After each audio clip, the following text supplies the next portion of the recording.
How has mathematics revealed the three-dimensional structure of the human genome? The DNA in our bodies has two strands, twisted together in a double helix shape. It looks like a twisted ladder. Let us think about it for a moment. Why does DNA have two strands instead of one? And why is it twisted instead of being straight? Mathematics gives us answers to these questions.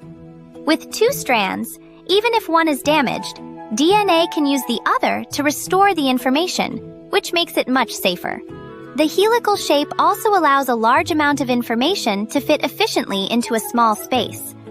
It also helps the two strands separate easily when needed and come back together without getting tangled.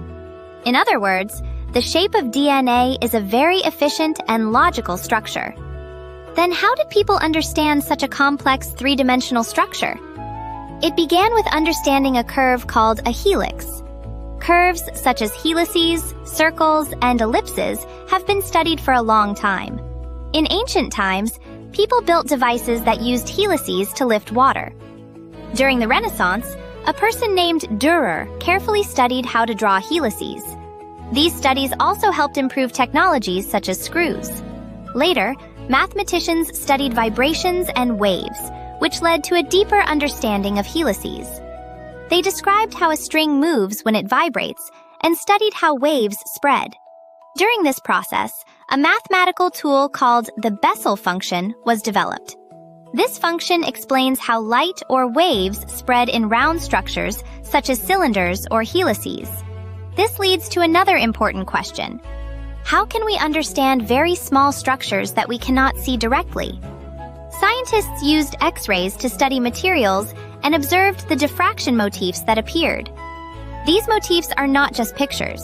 They are clues about the internal structure of the material.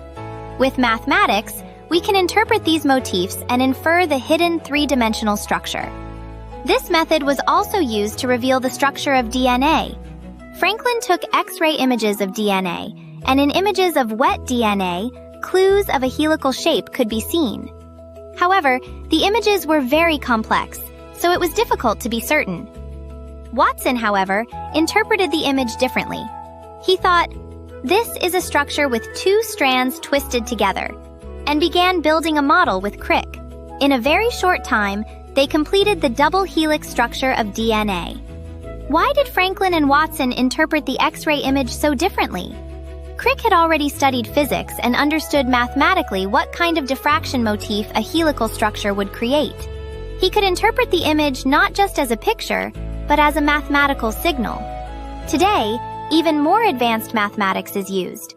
With a method called matrix decomposition, we can break down complex DNA structures into simpler forms and understand them more easily. It is like breaking a complex puzzle into smaller pieces and putting them together. However, it is difficult for humans to analyze all this information on their own. So artificial intelligence, AI, is used together. AI based on math can process large amounts of data quickly and reveal the three-dimensional structure of DNA more accurately. Now, let us return to our first question.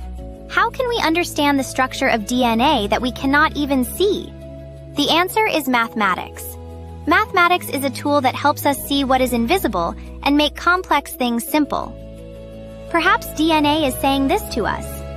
If you want to understand me, try thinking with numbers and curves.